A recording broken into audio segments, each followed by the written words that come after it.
underdog. I've been through it all. I could never fall. It's been really fulfilling because I crave. I talked about this the other day. I crave like intellectual conversation. Yeah. So that's something that like fuels me. For sure. Like I feel stagnant if I don't get it. Yeah. So. And there's something about creating space to hear other people's stories. Absolutely. Right? Like when you give opportunity for people to share. Yeah. There's always more, right? Like that lies beneath what you're seeing. Yeah. And so I think like that's a very rewarding thing, especially in terms of like the underdog. Yeah. Like those are typically people who nobody asks. Yes. Like unless you are curious enough to say like, for sure. You know? I had my barber on there and my barber was like thrilled. No, honestly, because why not? Because they have a story, you know? He has a story. He interacts with people every day. Yeah. So it's like, you know, I want those stories. Like so many times we hear from the top people and I feel like there's a whole group of people that we can all learn from. Absolutely. So, and I'm an underdog, so, you know. Yeah, I was going to ask about that. I'm curious. We got to talk more about that. Yeah, for sure. All right, so tell me, first off, Miss Vanessa Bryant, I'm happy to have you on the platform. Thank you. Super curious to learn about what it is to be a soul coach and how you kind of got to that point in your journey. Yeah. Well, it's not a simple question, but I'll start with the soul coach. So soul coach practitioner is, it is a specific training that Denise Lynn is an author of a book called The Soul Coach Technique, which sincerely, I was in search of something different. I was going through different certifications at the time to become a life coach. But me, myself, I was in a journey where I'm like, I just need to shake off some of this stuff that I felt like I couldn't break through, right? For sure. And so she teaches different modalities in that book, like clutter clearing and how that changes your energy, right? And that's a thing. Yeah. When you are, when your house or whatever your environment is cluttered, that's how you feel, right? On the inside, it reflects that. So there's clutter clearing. There's different meditation techniques. Certain things that I read in that book that I was like, as I'm coaching people, sometimes what you realize is like they just need something else to help them shift, right? To make those changes. Like they might know it needs to be done, but there's a block. How does that feel from a coach's standpoint to realize that you know what they may need, you know, whatever the technique may be, you know exactly what they need. How does that feel from a coach's standpoint? Well, it's interesting, right? Because I actually tell people when I coach them, like, it is actually not my job as your coach to tell you the answer. It's my job to hold a mirror up as you find your own. And so that's the deeper meaning behind coaching to me, and why soul coaching is so important is that I, at the end of the day, don't want you to need me. For sure. I want you to understand and to be a helpful guide to your own answers, because then you can really continue this work. Because it's not Vanessa who gave me the answer to what I need to do, but it's actually me who found it myself. However, I had a support system. I had a guide through that process. I learned a technique, and I'm just continue to use clutter clearing because that's an easy thing to like visualize, right? That now, like, if I get lost in that journey again, I know I can come back to something that helps me, right? Get to a space where I feel healthy again. But it is a rewarding job. Like being a coach is super rewarding in that I get to hold hands and walk a journey beside people and be a support. But I am not the answer. You know, I always tell people, you have your own answer. You're a piece of the puzzle. I'm a piece of the puzzle. For sure. And it has to have, I mean, I can imagine it holds you accountable as well in your journey. Oh, absolutely. I tell people actually at PAC, every time I have a cohort, I say, look, when I was asked to do become a coach on PAC, come on board, there was only 30 guys. So it was different. Now we've expanded and grown. So it's been fun to see the evolution. But I walked in super excited. I was ready to help these guys. I had 8. I did not realize that at that time I was going to sign up for that and come home, and my home experience was going to be totally different. I entered a phase of divorce that I was not anticipating. Wow. So to your point of holding people accountable, listen, when I tell you that was tough, talk about transitions, navigating that. I can imagine. But it held me accountable. I still had to show up for them. Yeah. And it truly became a gift. I'm going to be honest with you. As a coach, we have to be careful, right? Like, I wanted to make sure I could still show up in the best way and hold space for them while also navigating my own personal, transition. Absolutely.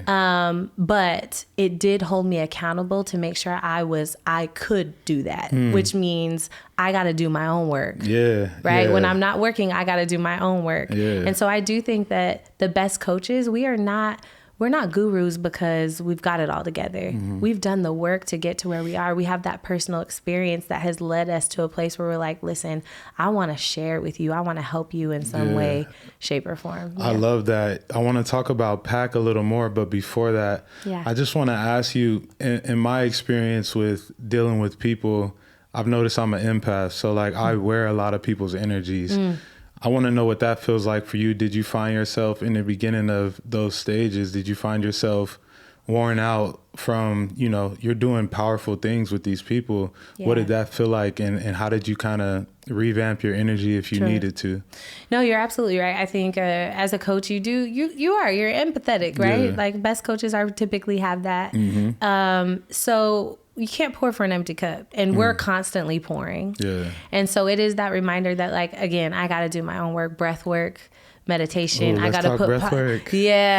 Breath work. Okay. So again, another soul coach technique that we might teach you, just taking mindful pauses in your day. That box breath, which is 4 breaths in, breathe in, hold for 4, release for 4, out, and repeat that a few times. Like, those things are little small energetic boosts that we can do, but like are almost necessary sometimes, even between clients. Yeah. Like, if I'm having one-on-one coaching calls, I have to be careful how close I space them together, right? Absolutely. Because I need to make sure I've got the same, enough energy to give to the next client and that's the next real. client. Yeah, that's real. Tell me a little bit about PAC and the impact that it's had on you. You obviously said when you started, you had 8 guys, and this thing has grown to there's 120 something guys here. Yeah. Talk to me about what that experience has been like for you. It's so interesting because when I first came into coaching, it came from a space of, again, wanting to help people transition powerfully. The first transition that I think is pivotal in my life is that I have actually a background in nursing. Okay. I was a pediatric oncology nurse for 8 years. Okay. Had my daughter. Yeah. At the time was married to somebody also in the professional sports world. Was back in school for my master's and went back to work after having my daughter. And sincerely, one day I had a panic attack at work. Like, was feeling so stressed out and so burnt out. And so unequipped to really show up as my best self in any space. So I was completely overwhelmed.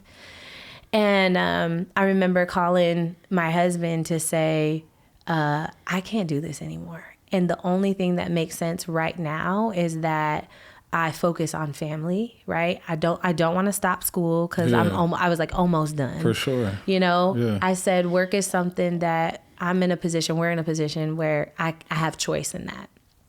And my work family at the time was like so supportive. Yeah. Being a nurse is a passionate job. Like, so it was tough to walk away from that as well because you build those relationships. Yeah. I just knew I was going to be a chief nursing officer of a hospital one day. So I was letting go of what felt like a dream, but happy to do it. So it's that duality, right? Of like grieving this loss, but also grateful for the opportunity to have choice. Yeah. Right. Yeah. And so in that transition, I was lost. I had attached purpose to my title. Right. And like being a mom is amazing. And there was purpose in that, sure.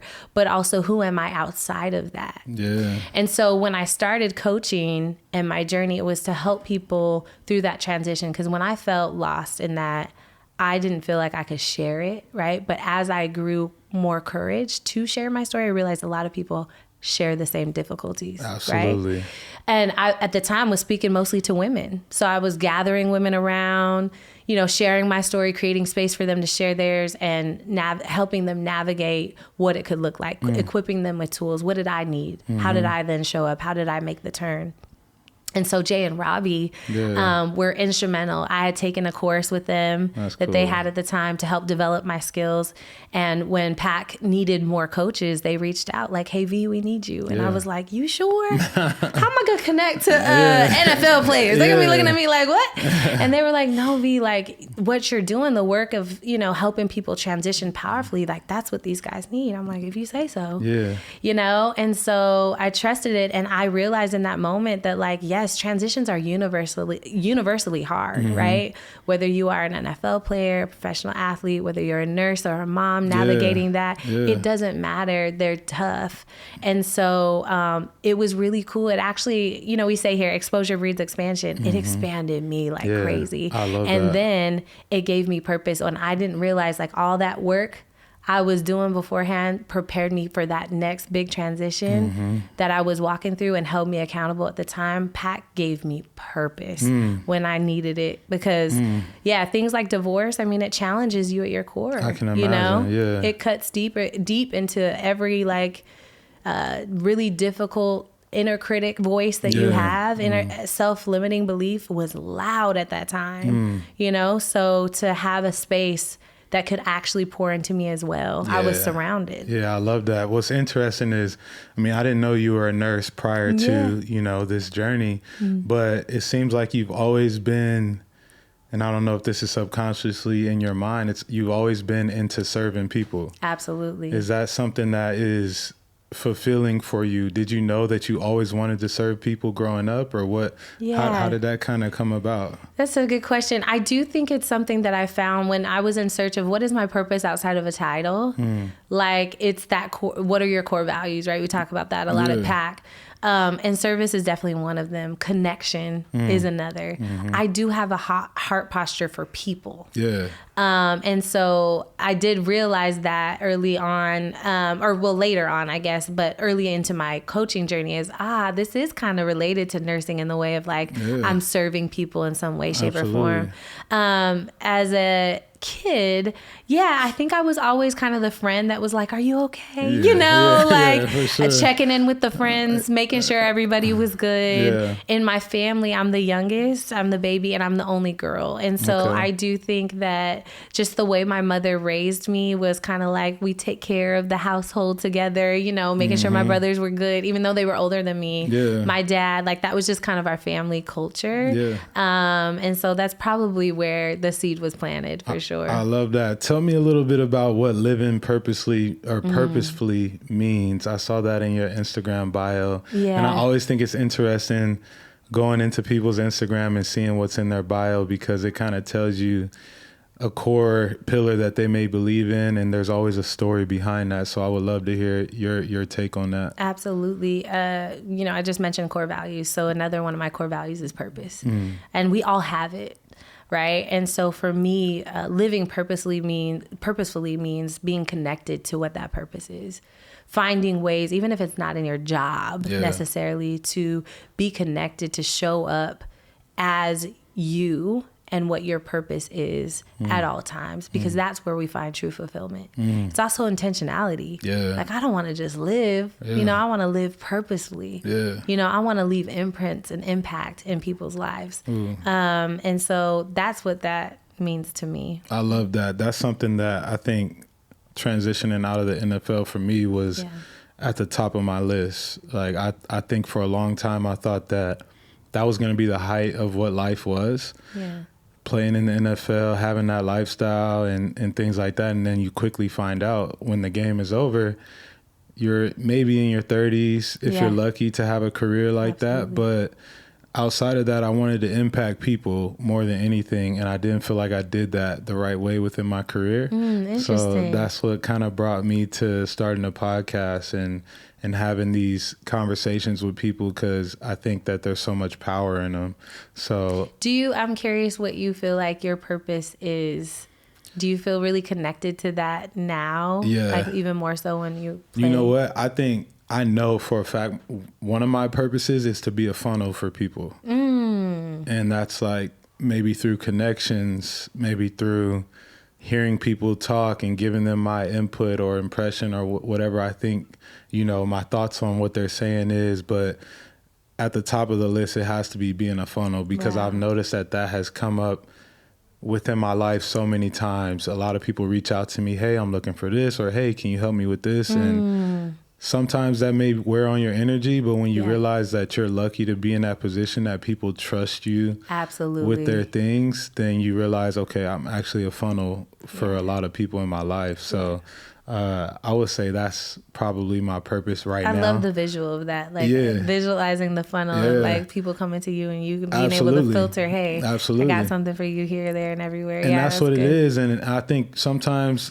early on I had the wrong mindset, because you can get in a selfish mindset, like I'm the funnel for a lot of people. Well, where's the funnel for me, but that is the funnel. Like I'm being funneled these people so that I can now put them in, position to help them have success or whatever the case may be. Yeah. So I love that. And I think something you said that we tend to forget, but I want to make clear to people, purpose can feel really big. Like the idea of purpose, especially if you're like, well, I don't really know what mine is. I think sometimes it can feel really big. Yeah. But if it's as simple as, sometimes I'll ask people, well, ask your friends, like, what are you to them? Yeah. How do you show up? Yeah. And sometimes it's like, you're my connector, or you're my peace, or you're my, it's simple, right? You're a funnel for me to like help navigate. No, I trust your advice, stuff like that. It's important that we don't make purpose feel so big that we feel disconnected to it. Yeah. I have found that to be really important. Like if I'm a nurturer, like that's another one that people will tell me, like I nurture people, serve people, like service and nurturing, like that can show up anywhere. And it doesn't matter how big or small that is. Yeah. That's purpose. Yeah. And it's really how you view it, Absolutely. And how that person that you're nurturing views it. Like that's their definition of you. Like you said, you can ask your friends or whoever is close to you how they view you, and that's who you are. Yeah. Regardless of, we talked about it earlier, the inner self-critic that tells you you're not that person. Yeah. That's who you are when they tell you that. So it's always powerful to hear that insight. A little bit of I have another question for you as far as advice, and what type of advice you would either give your younger self, or what type of advice you would give somebody who is looking to kind of let go of some things that are wearing on them. I know you spoke about that earlier, and I think that was super impactful. So what type of advice would you give? Ooh, that's a question. It's always it's like, I would say so many things. But I think when I visualize, and it's funny because we talked a little bit about it, I think, but the significant partner program, within that, I ask them to visualize their younger self, and usually like 8 years old. Yeah. So when I see her, I would tell her, like, you are worthy. You're worthy, and you're deserving of grace. I was super hard on myself growing up, just high achiever. Always wanted to be the best at everything. I'm sure, perfectionist probably, a little bit, Yeah. And so I think the younger me, hey, listen, like that brings about great results. Absolutely. But it can lead to a lack of fulfillment when you're feeling like you always gotta be better and better and better. It's never good enough. Yeah, so really just telling her you were good enough, you're worthy. And to give yourself grace in the moments that don't always make sense, or you felt like you fell short, it's okay, because it's going to work out. And I think that that's what we need to give ourselves more of, a little bit more grace and a little bit more credibility of like what you're doing is enough. Ooh. Yeah, credibility is big. I think sometimes we get into the space of feeling like, especially in today's day and age, like we're not doing enough. Ever. All the time. Like, you need more likes. You need more followers. Like it's everywhere. It's ingrained in, it's like at work, you need more money. You need more this. And I will be honest and raise my hand and say, like, I was one of those people. It's like, yes, I felt blessed, but I also struggled with the discontentment of like, but what's next? Right. Yeah. And so now it's like being present in the moment, be where your feet are, right? Appreciate what you're doing, but also like acknowledge everything you've already done to get you to where you are. Yeah. Sure. Set goals, right? Absolutely. Sure. Be a high achiever, achieve those things that you want for yourself, but also along the way, stop to acknowledge the work you've put in. Yeah, that's powerful. I always have to tell myself that you have to be grateful for what you have, but also within that, it's okay to want more from yourself, but it has to start with being grateful for what you have. Absolutely. If you're not grateful for what you have, but you constantly want more, you're not being where your feet are. You're not present in that moment. So that's something that I remind myself of all the time. Absolute. Gratitude is key. Like actually, when I realized that I needed to work on that, I put myself on a daily gratitude challenge where every single day, and I couldn't repeat the same thing every day. Okay.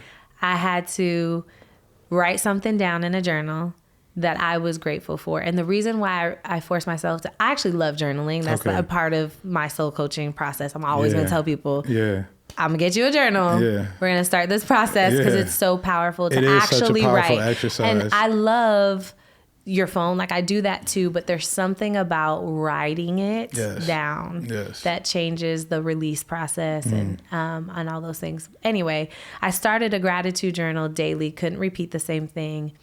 And that really helped me to be present, number one, but also stop and acknowledge, right? I still had the desires of the things that I'm searching for, or aiming for, or what have you, but can I stop and be present in today? Yeah. And be grateful. How challenging was that for you?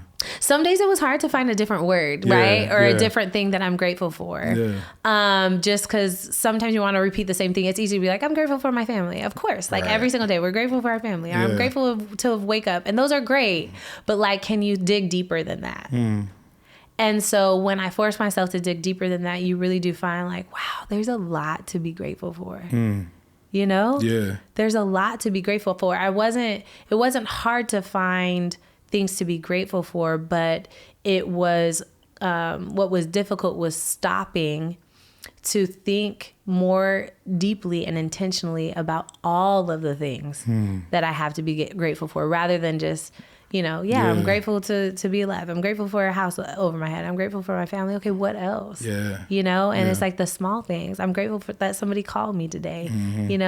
I'm grateful that, I have just the littlest things. And those little things, you stop to be like, wow, there is really, truly so much within our day to be grateful for, or that I'm proud of myself for. And so those are the things, right, that tune that voice down, that inner critic voice down, and amp the volume up of that inner champion that's like, hey, let's go get this thing, but also along the way, let's be proud and grateful for all the things that we already have. I love that. Yeah, journaling for me was something that within the process of me transitioning out of the league, I spent a lot of time doing, but it was in a different aspect. A lot of my limiting beliefs that I believed were inside of myself were the things I was writing down. And I'd write them down, but I'd rip the page out and I'd burn the page. Yeah. And that was just like a way for me to, if I felt like it was heavy that day, that was a way for me to let it go. Absolutely. And symbolize that that no longer belongs. And it may take 4 days of doing that before my mind is telling me that, okay, this is gone. You actually feel free. Exactly. But I go back to that all the time when I need to. I have seasons of journaling. It's a seasonal thing for me. I think as the year goes on and it gets a little colder and, gloomy hibernating outside. A little bit. There's something about that. That's when I spend my time journaling, and that's when I found it to be the most helpful. Yeah. Like when it's nice outside, I like being outside, and I'm always like talking to myself within myself. No, for sure. That's just a part of I'm always having that dialogue with myself. So the journaling thing is super powerful. Yeah. And I think what you said is so important. Like journaling doesn't have to look like Dear Diary.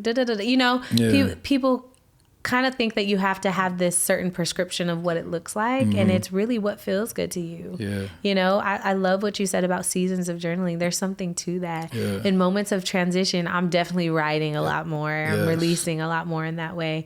The gratitude journaling, I like to keep that, because if I am searching for, you know, if there's a day where I'm just like, I feel really disconnected from gratitude, I have a whole book now that I can go back to and reread and like that'll change my mood like that. So that's one you want to keep. But also there's others that you're like, nope, I just want to rip this page out, tear it and release it, burn it or whatever. So there's so many different ways to use that tool. There is. And it's not a one size fits all. It's like what feels good to you right now, whatever season you're in, and using that to help you. 100%. Yeah, there's no blueprint on how, you know, when I first started journaling, I thought it had to be Dear Journal. Yeah. And then I had to go into it. But like, whatever works for you, find that. Like, find that and do it. You know, everyone says the work works. Like, whatever works for you, you just have to find it and do it.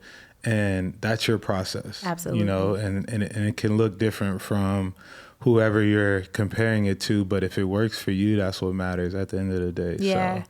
And I think, like, you know, back to your original question of soul coaching and just as a life coach in general, I think our job is to help introduce modalities, right? So you can say, hey, I subscribe to that, and I don't subscribe to that. You find what works for you. Healing is a journey, and everybody's journey looks different, right? And so I love being able to give people, hey, have you tried this? You know, what about that? Have you tried that? And you try it on and you see, like, does this fit? You know, does this fit for me? You know, and to your point, it might fit for a season, and then it's not something that you need to do anymore, or maybe it's something that you come back to.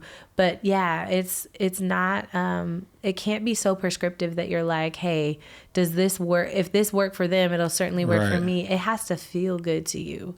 It has to feel good. And what we say in soul coaching is, like, the soul loves the truth.